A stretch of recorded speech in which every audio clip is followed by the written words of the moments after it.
Greetings, Flesh Wound Horror freaks, and welcome to Flesh Wound Horror Live. I am Flesh Wound Dan, joined by producer Todd. Good evening. And returning from the bowels of hell, Mike Kruger. Welcome to Primetime, bitch. Sorry I haven't been here for a while, but we have slasher movies for tonight, so felt like an appropriate return. I look like I just came from the fucking depths of hell. This Arizona fucking sun is killing me. Well, Pug said he needed a break. He had too much Dan, so. That's fucked up. Lucky I'm here. I mean, I just hope Pugs didn't catch anything from being near him. God, you better go get tested. You heard how bad I got when he kept saying "we." That shit was not okay. Well, Flesh Wound Patreon. Yeah, to know what we're talking about. Flesh Wound, fucking patreon.com/Flesh Wound features. Starts at just $1, and you can go check out Dan's escapades in LA and his story times that have made me vomit over the last couple of weeks. If you look at the comments, it's not just you. Like pretty much every comment on those videos, besides Dan like being happy, are people making vomit emojis and like saying Kruger's not the only one getting sick. So, there's a theme, but I get the morbid curiosity. You still want to click it. Oh, you have to. I was there when he was recording them. The next one we're gonna have special. Well, not that, but we're gonna the next outing, the normal outing.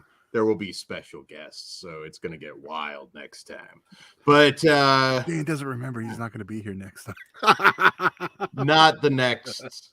Yeah, the next time he's there, probably in August, but we'll see. But whenever it is, it'll be big, guys. So programming note tonight. This is the first of 3 live shows. We will be doing Squared Circle Society pretty much right after this, and then pretty much right after that, give or take 10 or 15 minutes, we will have the Hat Man collection update. So yeah, if I make you vomit, I'm going to make you vomit hard tonight because you got to see me 3 times. So what can I do? Oh, it's not you, it's your actions. Yeah. You're not vomiting at you alone, Dan. All right. First of all, didn't you? I got chewed out for shorts. God help me that I wear shorts in California. Hold on, Dan. Dan, don't sneak preview the whole lecture from our Patreon video that will be going back up on Patreon anytime. Yes, it's wild when we have to. But that's your fault, Todd. Your fault that it got that. I didn't tell you bring grown-up clothes because that's not what I'm talking about. Oh, okay. All right, to the movies tonight. Yeah, I know. I don't know what he's talking about. We got movies to talk about tonight. I've already been chewed out. I don't appreciate it. No, that was so. We'll go on. Todd. All right, I'll give you a pat on the back for that one. That was fun. All right, so we'll explain. We'll explain after the synopsis here. But our first movie of the night is The Third Saturday in October, Part 5, from writer-director Jay Burleson. And in this film, it's Part 5. Unstoppable killer Jacariah Jack Harding is back in town after 7 years as he stalks and kills at random before chancing upon a football watch party. The game is on, of course, between long-standing rivals, the Alabama Mobile Seahawks and Tennessee A&M Commonwealth. Chaos ensues in an increasingly ridiculous fashion with the inventive murders and multiple love triangles. Hearts are broken and appendages are torn. Sounds like Kruger's prom, man. I actually didn't go to prom, but if I didn't either. Don't feel bad. I don't think anyone felt bad he didn't go, Dan. Fuck you, Todd. You make it seem like he didn't get asked. Dan's making it all weird. Didn't say that. I said I didn't go to prom. Well, we know why you didn't, Dan. But fuck you, Todd. All right, Kruger, what do you think? Let's shit on Dan. Well, no. Oh, that's all we shit on. I missed you. Yeah, I haven't seen you in like a whole. God. You missed me. See, I know I'm lying too when I say that. Well, I'm a delight. Before we jump in, though, I think we need to talk about this concept. Oh, yes. Because there's a little bit of confusion. And while the concept is super cool, I don't think it was explained well enough. Because I know we were all told the concept beforehand. I know Kruger knew it. I knew it. But yet, when it came down to watching them, I forgot. Yeah. Kruger forgot. And I don't even think Dan had any recollection of any discussion. It's not so much I forgot, but like I was just like, let me just go in order. I understand why they had you do it the other way, because it's kind of like it warms you up for the first movie. It's supposed to recreate that video store experience where you went to the video store, you wanted to get example Friday the 13th, but it was checked out, so you had to get one of the sequels, and so you grabbed part 5. Yeah. That's like the whole gimmick behind it. They know this is the better movie because they make a point of like, yeah, you need to watch that one first.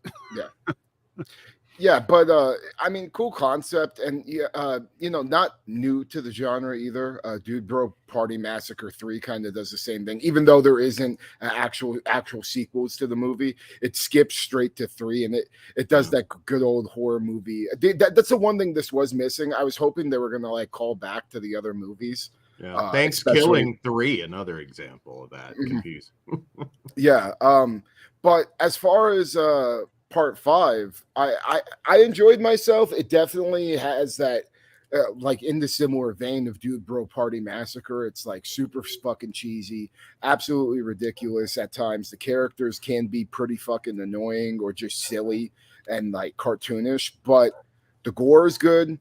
And shout out to, is it Marcus Koch or Koch? Koch. Shout out to Marcus Koch. He did the effects on. I don't know if he did the effects on both of them, but I know for a fact he did them on 5.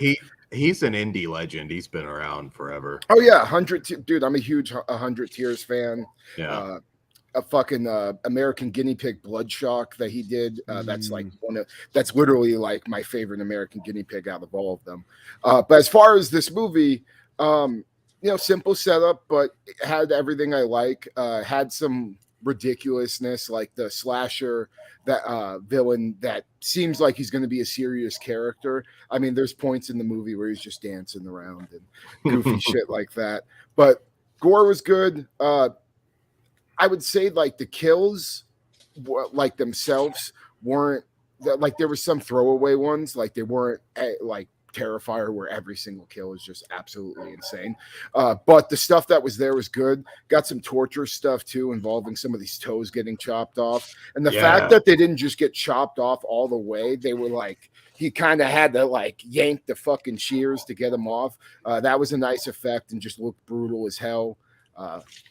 So there's death by pizza in this movie, which I'd never seen. I had a good time with it. Now, I will say I kind of do wish that I would have watched them in order, because I did like the other movie more, but this was still very close and almost on par with it. Okay. What do you think, Ben? So, yes, I did want to highlight death by pizza. I mean, literal death by pizza. Like death by pizza. A hot pizza. It was one of the dumbest kills I've ever seen, but I still loved it. Yeah. And I mean, this is a total horror comedy here. We get the Lester, who's like the Franklin character in a wheelchair. Yeah. We get the extended toe and foot torture that you mentioned, which is actually really cool. Again, kind of played for laughs. This takes place in 1994, I believe, and Todd's already got beef. 94, I remember well. I moved to Washington State in 94. That was a big year for me. And it kind of opens on this narration about the original film being a Halloween cash-in that's now a cult classic. And this is the 4th sequel from 1994.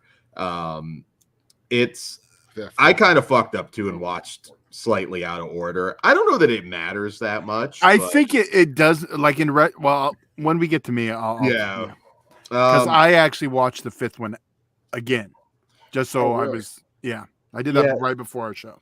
It's tough to see where people will fall on this, because it's kind of having fun with it. It's almost like, the shitty 4th sequel from 1994. And that's exactly how Dude Bro Party Massacre is. Like everything. That's why everything in the movie is so absolutely ridiculous. Yeah, and sort of the same thing here. It worked for me. I really laughed. And practical effects kills. There might have been a gunshot or two that may or may not have been. I could be wrong, but basically all practical effects, which were really nice. There's one involving a football helmet that I thought was really clever. Lots of highlight kills for the slasher fans out there. Just know, like you said, Dude Bro Party Massacre, this does not take anything serious for a moment. That's not to say, though, that there aren't likable characters. PJ, the girl that's getting that's being with the babysitter, I think both likable characters. Yeah, the little girl I thought was awesome. And honestly, all the acting too, like, you know, it is cheesy, but like I think everybody played their part really well, and I could say that about both movies. Like everybody actually like really fit their characters. Yeah, and they did their best with the looks. I wasn't like totally sold on 1994, but they did a better job than a lot, because there are certain. Oh, Todd. Well, you were older in 94, so you're. But we got Hyatt Video. We got an old school video store, which I think had DVDs in the background, which was bothering the shit out of me. Just saying. They did, and I have one thing with the other movie that bugs me. In fact, I'll have to grab something for it, but it did bother me because they were good about other stuff, and then they right in my face. I was like, okay, that was not around then. But I'll get to that on the next one. But there's a lot. You had the love that PJ was renting Class of Nukem High. Oh my God. That was my favorite part of the film. Yeah. I was like, then they had to ruin it with Hoosiers. Yeah, it was kind of like, give me another like the joke, something there, like Brotherhood of Satan or something. Never renting something like that. I don't know. But this one put a smile on my face. And it should have been a 90s movie. That's the other thing. I give the pass because it was trauma, but I mean, you're doing the 90s. Shouldn't one be a 90s movie? Well, yeah. I mean, you didn't rent old shit at the movie store? I did, but I just, if you're going to do, like, Hoosiers is so random, there has to be some kind of joke we're not privy to. Yeah. I mean, there's some football shit in here, too, that I think probably went over my head. So, I mean, Hoosiers basketball, never mind. I was going to say wrong sport, but... Wrong sport. They're all the same. They're all involved with ball. It's not like it's wrestling or anything. But, yeah, I mean, it did its job for me. I mean, I laughed. And these slasher homage things, they don't always work. I've seen some where I'm just like, man, I just wish I was watching the genuine article from the 80s, 90s, whatever, they're doing. But I would say overall, this one is a winner. Lots of cool kills. It's just you have to be in the mood for goofiness, which it worked for me. So that should make it an automatic 5 stars for me, shouldn't it? Well, Nukem High for you for sure. But well, you were going to say something, Kruger, before I go. I was just going to say, and like we keep referring back to it, but if you did like Dude Bro Party Massacre 3, I could definitely see you enjoying the hell out of this. I will agree to disagree because I love that movie. And another one, Pool Party Massacre. But yeah, this one did not work for me. Okay. And it's not just the 90s stuff. I mean, they just tried to not show stuff, but it's hard to do 90s without music, so I kind of give it a pass. But in general, I was just like, actually Daily Ghost brought up the how the killer had no presence at all. And I think that was a big thing for me. Like can you explain that though with the fact like, oh, this is a shitty 1994 slasher sequel where, not a great year in general for. Yeah, but I mean, yeah, I get what you're going with that. Like there's stuff like Skinner and stuff, but yeah. I mean, Skinner is royalty. How dare you, sir? Well, no, but it's one of those 90 slashers, and I agree. So, like, I don't know. It's a 90s, supposed to be a 90s slasher, but it's done like an 80s slasher. The fact that I felt no 90s nostalgia, it didn't hurt that I literally just started watching Yellow Jackets first 3 episodes, so that's like oozing 90s. Going into this where it's like, okay. Yeah, I wanted to like it. I was super excited for it, but yeah, it just didn't connect with me at all. Like the effects were cool, I will say that. But yeah, I thought Dan was going to eat it up, so I guess I'm the odd man out this one. No, I liked it. It's not a classic or anything like that, but I really appreciated the practical effects. I like the characters. I got what they're going for. It wasn't perfect, but I do feel if you're looking for a new slasher comedy, it wasn't funny enough for me. That was the other thing.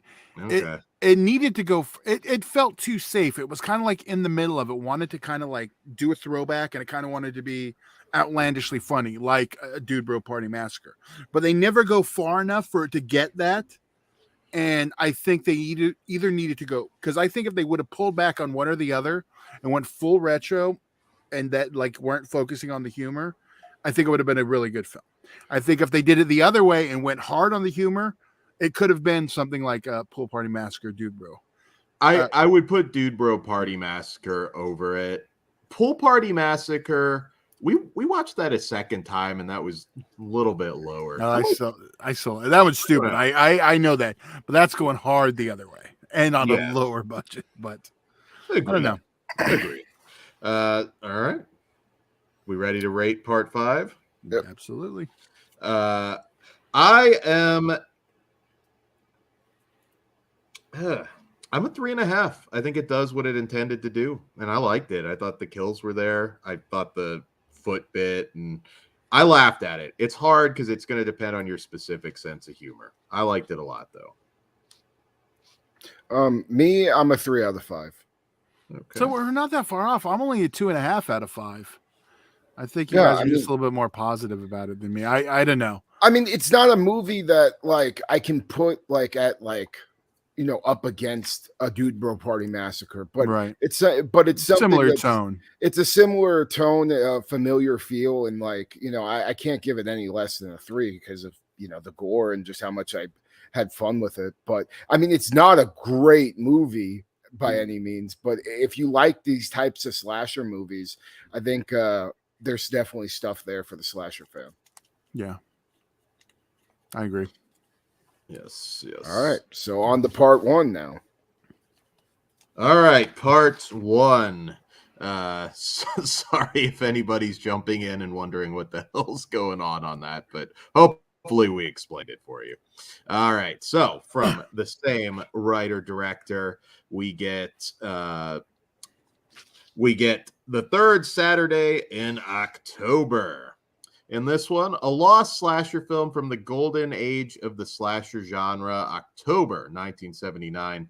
Ricky Dean Logan is a man on a mission. Years ago, he lost a child at the hands of a psychopathic killer named Zachariah Harding.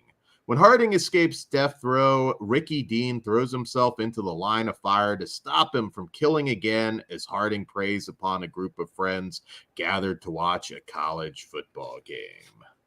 All right. So, Kruger, what say you? Well, I like this one a lot more. Okay. Personally, I thought that they did a really good job making it seem like a 70s film, like a late 70s. Like they got the look down, and like I've seen people try to do the grainy or whatever you would call the filter that they had over everything. I've seen people try to do that, and it always looks like shit, but they nailed it in this one. You know what other movie they nail that shit in? Antrim. When they go into the old movie, it looks like something. Antrim. Yeah, it looks like something straight out of the 70s. I love that era of horror, and this was right up my alley. Lots of callbacks to obviously like Halloween and Texas Chainsaw Massacre. There's a little bit in there too, but I like the backstory of the killer. I thought the guy's performance that was the killer was great. And I kind of like for the first time in a while, I wish he would have just kept the mask off, like in the other sequel, because I think it would have did more for me, because that blank stare he had, and his head's all burned from the electric chair and the eyeball popping out. I thought that he had a menacing look to him, and he was a cool looking killer. The kills in this one were, I thought, really good too. There's this one scene in this movie that's really long and drawn out, but it just builds a bunch of suspense. And this motherfucker is going to come out and, snap this chick's neck. It's coming. But just they draw it out for so long. It got me with the fucking jump scare. And I was just like, I was doing my best not to fucking jump at it, but they got me with it. And great chainsaw kill. good hammer kill too. That was like a callback to Texas Chainsaw. And there was probably my favorite shot in the movie. There's a scene involving the killer ripping somebody's face off, and he's just like sawing at it, and they do like this 360 shot of him.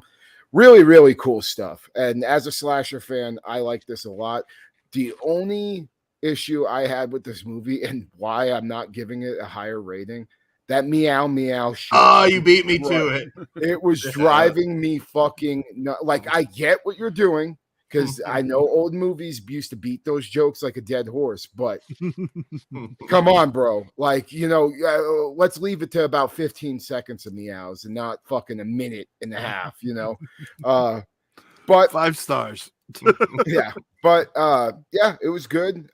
Also great ending, and overall, I kind of hope we get more of these. I want to know what happens in 2 and 3 and 4. So I think if we did, we'd have to get part 3 next, just to fuck around, just to fuck with us. Yeah, well, because if that's the concept, I mean, you're gonna rent them when you can. So maybe next time part 3's checked. You know what I mean? Todd, what would you do if they fucking did part 3 in 3D and they're like old school style, gave you some glasses and the DVD or the Blu-ray and everything? Well, then I mean, I'd love it. But yeah, like, right? God damn it! Now that's all I want. I want that for this 5 movie, stars. though. Like I want more of these sequels, and make 4 just like the one with the best gore effects, probably the best kills throughout because like Friday the 13th Part 4. You know what I'm saying?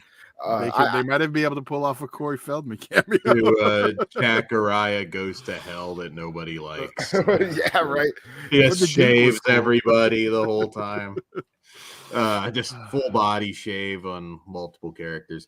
All right. So, first, the good.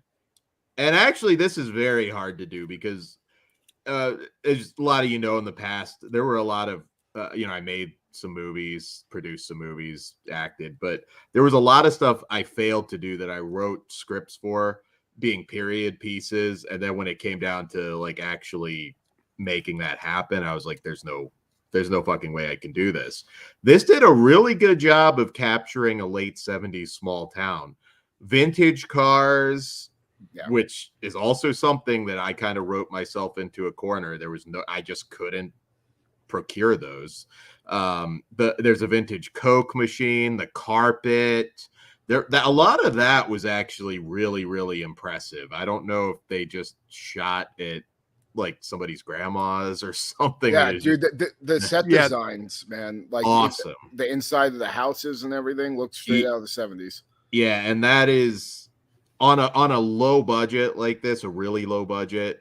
That's tough. I'd actually be curious to ask the filmmakers how they were able to do that, or if they just knew somebody, because that was really impressive. You touched on it already. The meow gimmick, which if you watch this, you'll understand what we mean, was dumb in a bad way, to the point where I was just like, God damn. Make it stop going.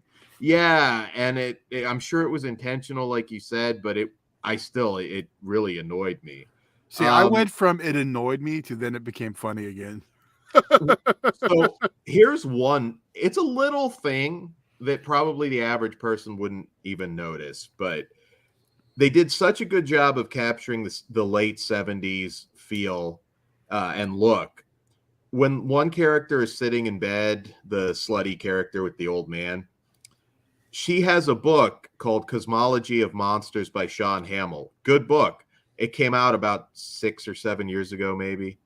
And it looks like a modern book. It just seems like such a fuck up for doing such a good job with the vintage cars and Coke machine and just everything. At times even the characters felt like I could be watching something that might have actually. Yeah, I thought you were going to pick out something else. So I'm curious if that's your only complaint. Well, that was a big one, just because I have that book over there, and it was just like, man, you had to know, even if you just grabbed some random book, it had to click, hey, that's a newer book. Maybe there's a special meaning it's in there for someone to write. I don't know. But out of everything that they screwed up, and like the one I'm gonna bitch about is gonna be a little different, and I get it. Okay. So. Well, I'm gonna just say the part 5 is much better. This has its moments. It's still tongue in cheek, but it plays it a little more straight in comparison to 5. I did not love this. There's a couple good gore moments. There's the chainsaw. There's, Lou Temple's in this one. He's the only real name in these movies. And, it's always good to see him. I still had fun with it, but I kind of recognize this one's not great. One thing also, because they did certain things so well, and this was kind of goofy, the execution of Jacariah. Again, you can tell me if I'm being nitpicky here, but I've never, and I don't think this was the case in 1979. I've never seen an electric chair execution where you're just sitting in like folding chairs right there without any glass or anything while the person's being executed. The person's allowed to wear a suit that's being executed. There was just a whole lot there. Okay, I think, you know what I think that is, honestly? I think that is the way they would have interpreted that situation in the 70s and done it on a budget, because people wouldn't know automatically what it would look like something like a shocker, and you see the set.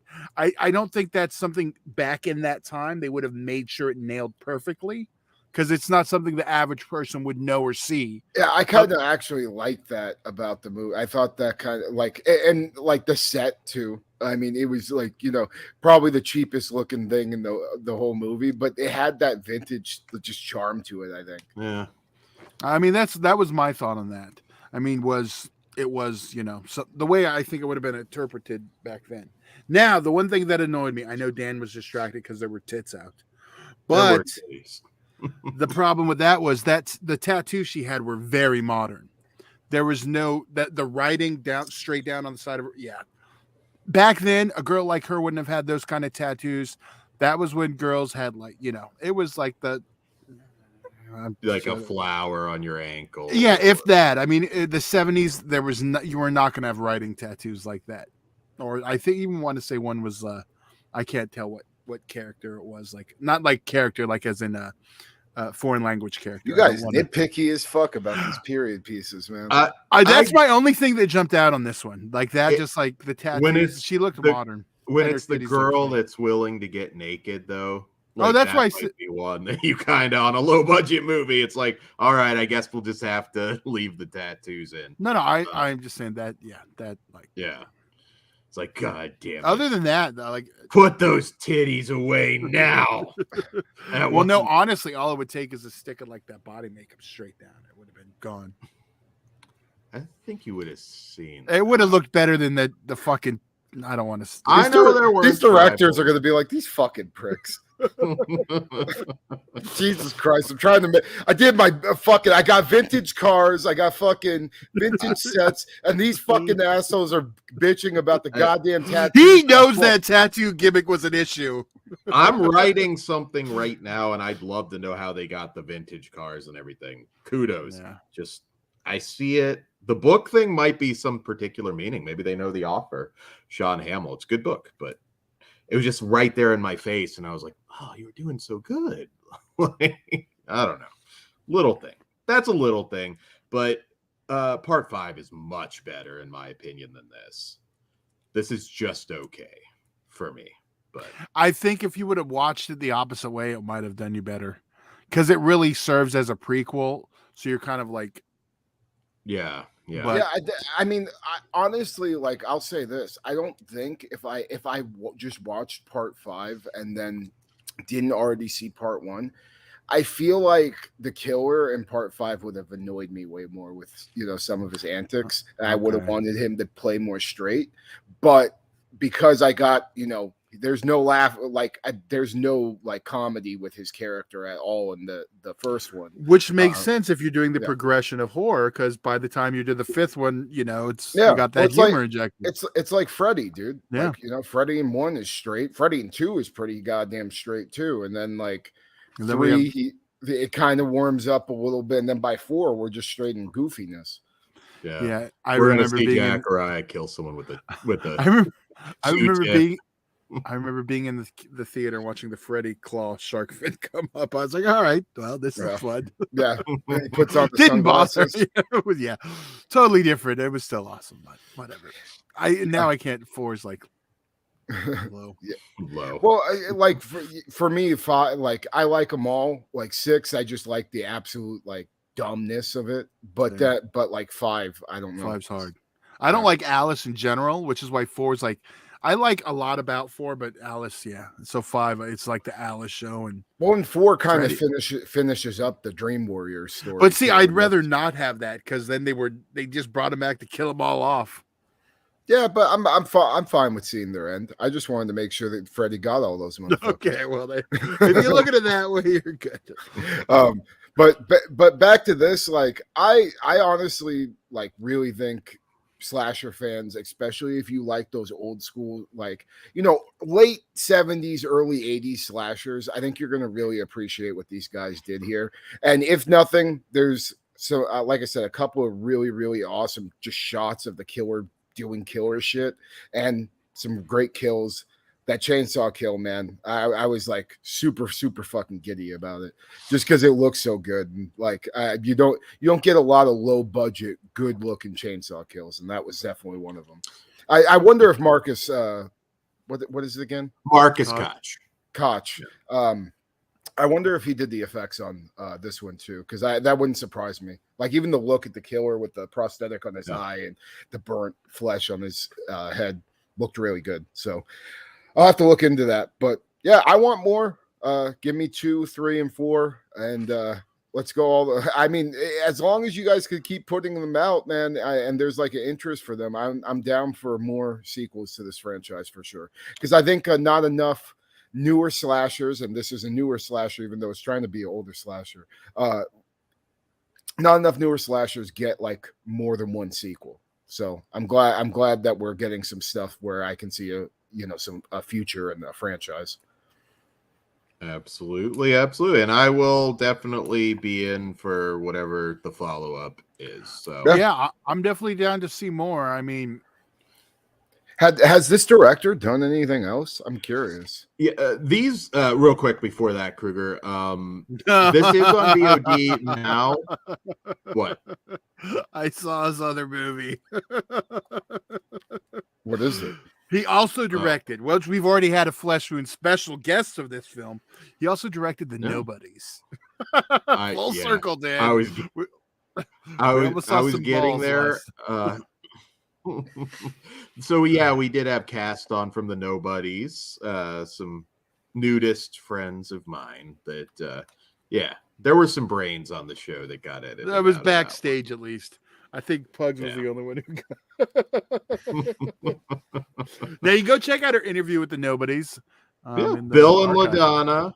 Yes, nice Bill Pacer and LaDonna Allison, who's been in movies with Ben Stiller, lots of stuff. Good people. The movie I can't forget.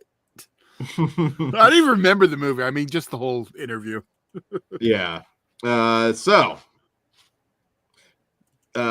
we didn't rate it yet. Sorry. Yes, no, we did not rate the first one. Yes, I forgot what I was going to say. So let's go ahead and rate it. For me, 2.5 on this one. For me, I'm a 3.5. I could have went 4 if it didn't have all that meow shit, though. Yeah, that was rough. I like this one a little better. I'm a 3. So, okay. I only had that one nitpicky thing, and that's just me noticing that tattoo doesn't make sense for that time period. I still bitch about Jessica Biel in Chainsaw 2003 but anyway. I'm surprised you wouldn't just let that one go for Jessica. Yeah, she's a very beautiful woman, but she does not look like she belongs in any part of the 70s. I agree. It drew me out of the film. I mean, I've let that go at this point, but I get that. All right. So, guys, we will be back with Squared Circle Society here in about 20 minutes, 9 o'clock, I believe. Ben says the posters were cool as fuck too. They are nice posters. They were. And also live Squared Circle Society and live Hat Man update. I'm surrounded by movies and books and what have you. Remember patreon.com. We're gonna do the horror box finally. Yes, horror pack. Todd will open that at the beginning. So we did not get to that in LA. We were very busy doing. I know, and I got it early too. We should have just done it, but Dan was being a little bitch like he always does every time horror pack comes up. Said every fucking time. I'm just gonna start asking Kruger to do them. Every time he's a bitch. Every time. That's fucked up, Todd. But we will have it at the top of the show. We will have it at the top of the show for Hat Man. So come hang out with us. Thank you guys for watching, listening, and also streamxpw.com for you wrestling fans. If you missed the last show, California 2, it was wild. We've already done some shows on it. If you haven't seen those, go back, join in on the fun, and we will talk to you guys soon. See you in about 20 minutes. Good night. Good evening. Whatever. Yeah. Same difference. Whatever you do, don't fall asleep. Yes. Yeah, we got 2 more shows.